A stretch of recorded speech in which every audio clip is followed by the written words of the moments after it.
Three freshmen led the way in Arizona's big 90-69 win over Illinois tonight. The Wildcats' transition game was a big part of this success. Here's what Sean Miller, Nico Mannion, and Josh Green had to say about it. No, I mean, I would say, like, me and Nico obviously have a connection, but at the same time, I've never been around a group of kids where we beat out to have an amazing chemistry. The whole team, I feel like our whole team connects, not just me and Nico. I think we all have a bond which is just continuing to grow, and I think you can see that on the court every game, every practice we play. Everyone played solid tonight. We had guys, I think we had 4 or 5 guys in double digits, and then guys that weren't in double digits were doing their thing, locking up on defense, making the right plays. So I think we just have a good group of guys, and we just make the unselfish play. We've actually been focusing on playing fast since we got here. The past 2 weeks, it's been kind of focused on even more, getting the ball up the floor, getting into our sets quick. And when we do that, like I was saying, we got guys that can make the right play, great passers. And so when we're playing unselfish and playing fast, things go well for us. I wouldn't say that. Like Nico said, I treat every single game the same. Prepare for every single game the same way. Obviously it was a bigger team. We definitely wanted to play this game. But at the same time, I think we feel more comfortable. We're still freshmen, two games into our career. So, every single game we're gonna get more comfortable and more. We're gonna trust each other more out on the court. Najee, Josh Green, and Nico Mannion were just spectacular tonight in their second game. Each of them were really, really good.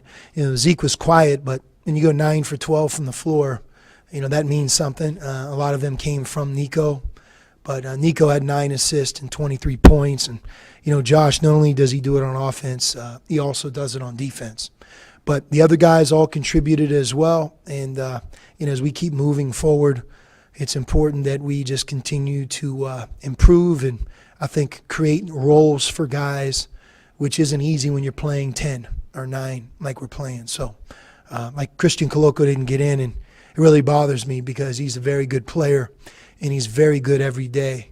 But like I told him, don't be surprised if you keep watching us that he doesn't work his way into having a role and help us win a really big game. And that's really, I think, where the starting point is this year with us, that we do have depth, and it's quality depth, and we have to use that to our advantage. No, we want to push the ball.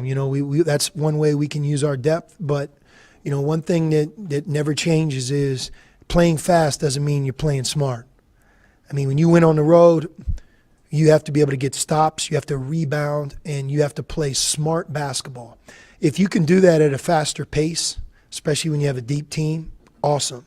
But that's the one thing that I think we're learning. But as you can see, I think we have a pretty good starting point. We're better when we're pushing it. And in particular with Nico, I've really been on him to push it, And I thought tonight he did a great job in that area. So this must make you feel more comfortable in doing it continually? Or whatever. Yeah. And is that more the case than maybe any team you've had, or as much? I think so.